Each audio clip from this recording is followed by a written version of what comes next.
Good morning, everybody. This weekend we are at a camper place somewhere in a little forgotten mine town. And we're gonna stay here for a couple of days because next to the camper place there's this beautiful grass field where Leo can train really well. There's no one here and we don't really have to leave here. So to give Leo a bit more consistency in his life, we're gonna stay here for a while. Like a bird on a tree,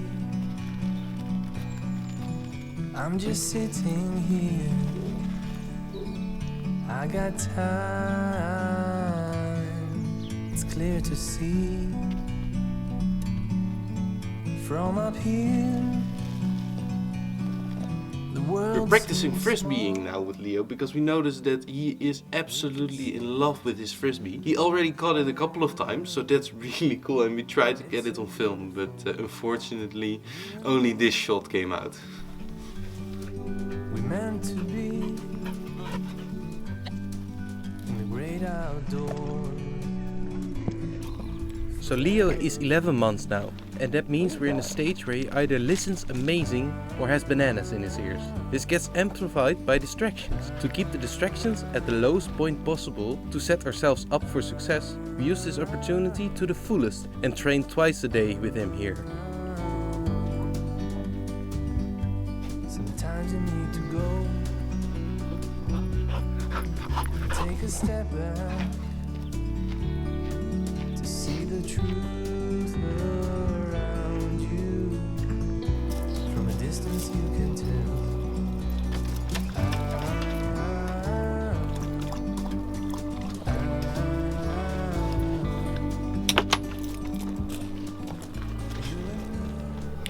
This place is exactly what we needed.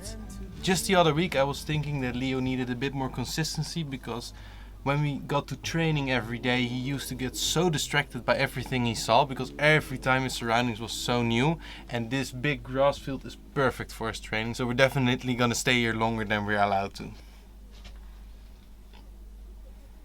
Next up we're going to the mine.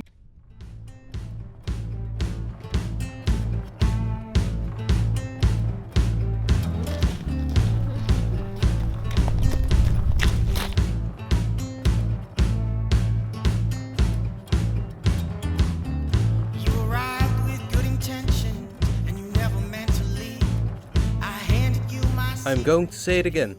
The best way to experience a country is to have all the time in the world, to go wherever you please.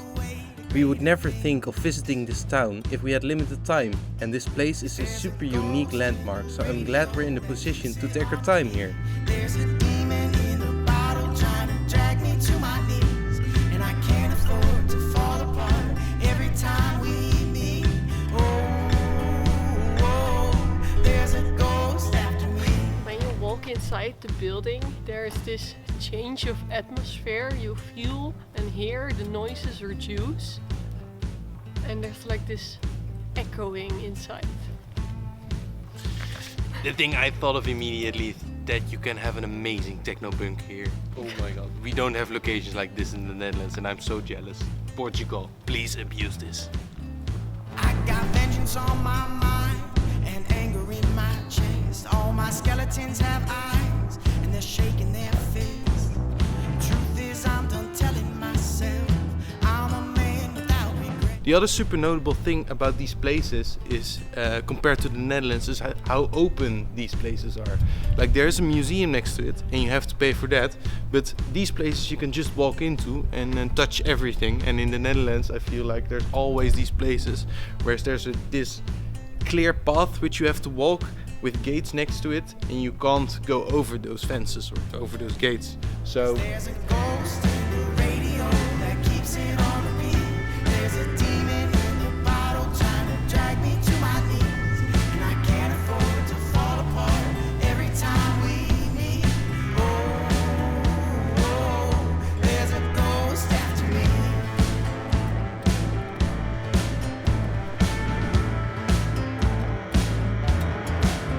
I got the devil on my tail, and his hounds have caught my scent, and I beg the angel Gabriel for a quick and painless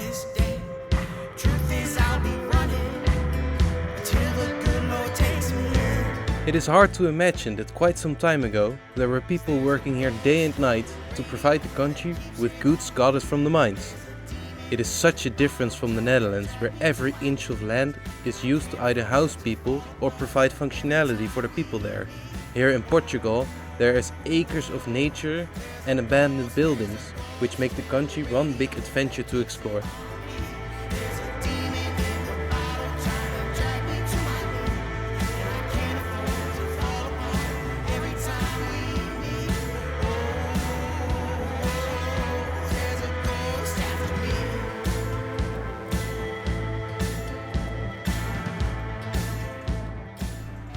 When staying at these places, time goes by really quickly because you get into a rhythm.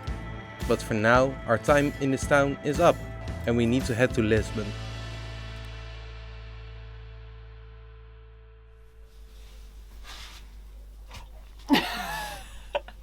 Good morning. We spent a couple of days here in the village with the mine. Right now our fridge looks currently quite empty, so we're gonna do groceries, stack up for a couple of days. This weekend Jeroen's brother is flying to Lisbon, so we need to drive 1 more hour to get to the city. Jeroen and Bas are gonna run a half marathon there in a cute village next to Lisbon, Casquet, so the half marathon of Casquet. So let's clean up so we can drive to Lisbon.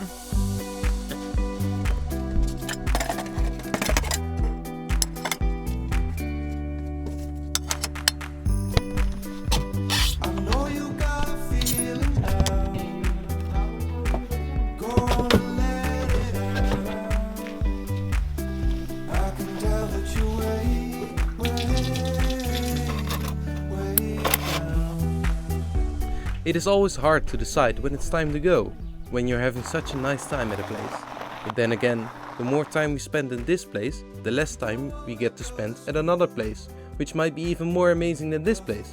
After all, that is the reason why we found time to spend here. Also, there's nothing better than to get into the driving seat and look out the window whilst playing your favorite tunes.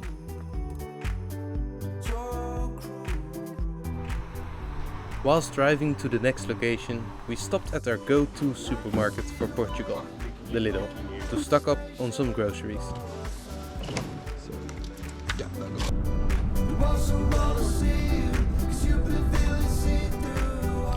We found ourselves in the situation where we had a couple of hours of sunlight left. A year ago, we would spend this time chilling in a van whilst taking a breather from being on the go so much.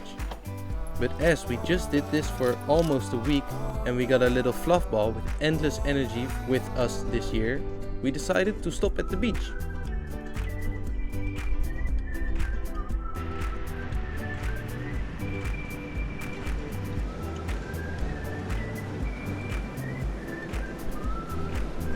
Okay, people prepared me for beautiful beaches, but I'm guilty of still not expecting this.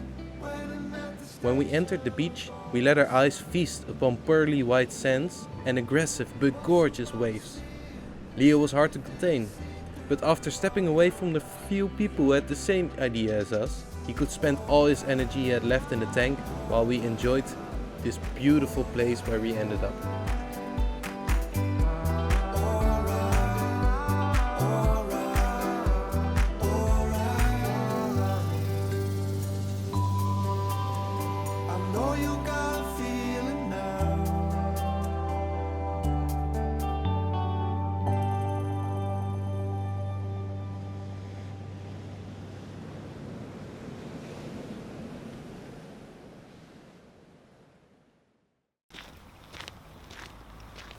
Okay guys, that was it for this week. We had such an amazing time, both at the mines, it was really cool to visit those, and also the beautiful beach that we just been to. The thing that really jumps out to us is that there are so many free camper places designated for campers. In Spain it was really loose and the laws were really loose and you could park kinda everywhere for 24 hours, that was no problem. But in Portugal they really want a location for all the campers, so we gladly complied to that. So I know it's not the most glamorous, but that's also van life. Sometimes you're at these parking places which are not the most beautiful, but if we can help the camper problem of Southern Europe, then we gladly help. And then lastly, I want to thank everybody following our adventure. It's been amazing to see your energy in the comments, in the subscriptions. So thank you so much. You make it worth our while. See you next week.